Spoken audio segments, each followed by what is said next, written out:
guys, it's Nina from VR Focus, and today's video is going to be all about the Oculus Quest. I am excited to announce Oculus Quest. So this has been known as the prototype called Santa Cruz. Santa Cruz I tried out last year at Oculus Connect 4, and when I tried it out, I was very impressed. At Oculus Connect 5, there were 3 different demos for the Oculus Quest. The first one was Dead and Buried Arena, which I have a very lengthy video about. You should go check that out. It is very extensive. I completely talk about the experience, and a lot of people are asking about that. The second one is Face Your Fears 2. I have also done a video about this one. I talk about the whole experience. Check that out as well. And then there was Super Hot VR. Everyone knows what Super Hot VR is.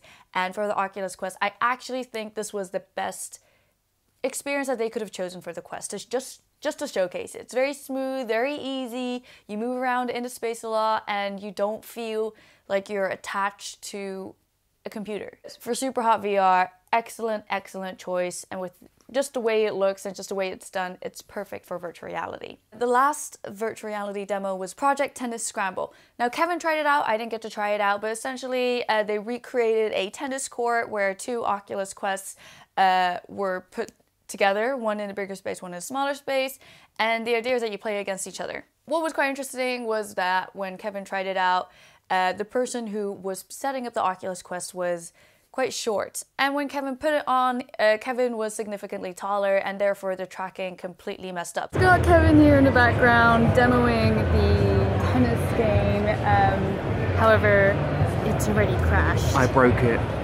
So there clearly is a bit of a setup required when you are of different heights, or when you put the headset on to different people who are drastically different, I suppose.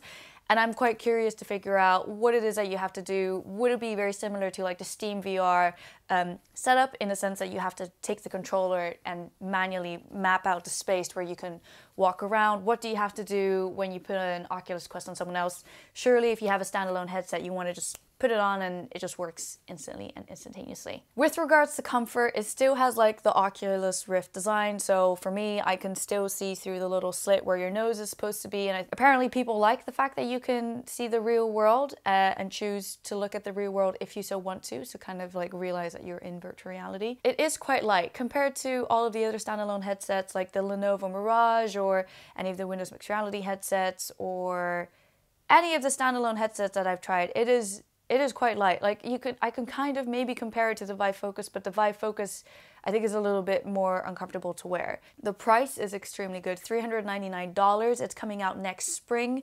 Obviously, Oculus is saying it's coming out next spring, but it could potentially be postponed, obviously. At VR Focus, we've been guessing that it must run like minimum 970, which means that it's not amazing. There's a lot of stuff that you're putting on board to the headsets for the standalone. Obviously, one of the big things about it is that there are no wires, everything's on board, but with that comes a lot of sort of negative things as well. For example, there's not a lot of processing power. We have no idea about the specs, like the battery life, and of course, this kind of Mark Zuckerberg put it in between the Oculus Go and the Oculus Rift, so the Quest sits right in between the two. It's a standalone headset, however, it can't quite reach the quality, the fidelity, the processing power that you would have if you had a Rift, which is connected to a computer. The Quest will launch with 50 games at launch, and apparently Oculus have said that it's extremely easy to take an Oculus Rift game and port it over to the Oculus Quest. However, having said that, they didn't really demo or showcase a lot of games at Oculus Connect 5. We do know that with the Oculus Quest, that besides all of the games that I just talked about, they're also going to be putting on Moss. It is tied to another. The Climb. And Robo Recall.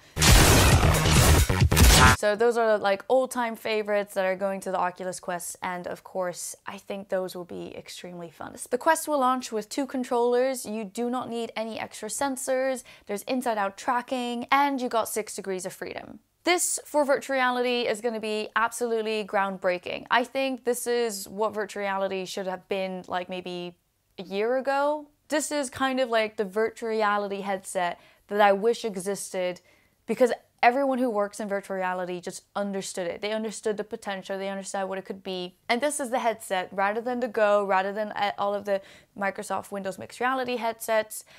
This is the headset that I would want to take and put my friends and families into it. Obviously, I would like to put them in an Oculus Rift and a Vive, especially the Vive Pro. That looks incredibly beautiful, but it's so difficult to just bring across like a VR-ready laptop or PC, put up all the sensors, and it takes quite a long time to set up, whilst this is just here, boom, whack it on, put it onto your grandma, your mom or dad, and the tracking isn't like 100%. This is not equivalent to wearing a full motion cap suit or doing like The Void or Anvio VR or any of those types of things where you put on trackers on your hands and your feet and it captures your full body.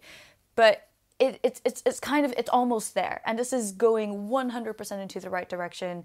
And I've been saying for an extremely long time, have you guys tried the Santa Cruz? Because this is what we've been waiting for. And if you are into Star Wars, a special 3-part 360 VR series is being created specifically for the Oculus Quest. The series itself sits between Revenge of the Sith and A New Hope. So if you're into Star Wars, the series is specifically created for virtual reality, and it looks very, very exciting. And if you're into Star Wars, and if this series has been specifically created for virtual reality, then there is definitely a lot of hype, and you will probably get a Quest just to try it out. One of the most interesting things about the Oculus Quest, which you can definitely find out more about if you check out the video about the Dead and Buried arena, is that the whole mixed reality element that was showcased during the talks. The fact that that the headset can track what is happening in the real world. And what I imagine that being useful for is that maybe some developers or filmmakers are going to put on some extra sensors or third-party applications and cameras, and you can play around with the idea of capturing the real world and then playing with the concept of what's real and what's not real. So for example, if the headset suddenly had extra cameras or sensors and you were sitting in your office and you were to capture your office space and you wanted to take that information and, I don't know, port it over to someone else who's like not in your office, has never been to your office, and they had a Quest, maybe with Oculus and like the cloud and their AI and deep learning, what they showcased last year, Oculus Connect 4, where they can take images and recreate it in like a very rough way. Maybe that's kind of what the Oculus Quest is going to be doing, taking out information, sending it over to other people so they can experience what you're seeing, and you guys can be in your office and you can see them, if that makes any sense. With like what Facebook is working on with avatars and expressions, I think that's very interesting.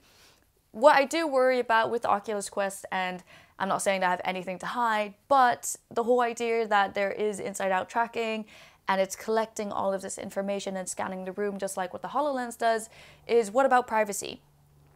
Like Facebook has had a lot of issues with regards to fake news, with regards to privacy, with regards to just accounts being hacked. With a headset like the Quest that takes all of this personal information from your room, do you feel a little bit unnerved about the fact that it might not be as secure as you think it is? Anyways, this is a summary of what we have from the Oculus Quest. We do not know all of the specs yet. However, the tracking is quite good. It is extremely light for a standalone headset. It is extremely, extremely good. It's where virtual reality is supposed to be. It is not an Oculus Rift or a Vive because it doesn't have the compute powers, but it doesn't have any cables and you don't need to worry about any extra sensors. You have inside-out tracking and sick stuff. With that obviously comes the fact that I am a little bit concerned about the privacy issues. I think it's very interesting what Facebook and Oculus are doing with regards to mixed reality. And I am very curious to see if it's actually as easy to port over Rift games over to the Oculus Quest, and if the Quest is going to launch with 50 titles as they say they do. And if you're obviously into Star Wars, you might want to get the Quest. Thank you so much for watching. Please like, share, and subscribe. If you want to find out more, head over to vrfocus.com, and I will see you in the next video.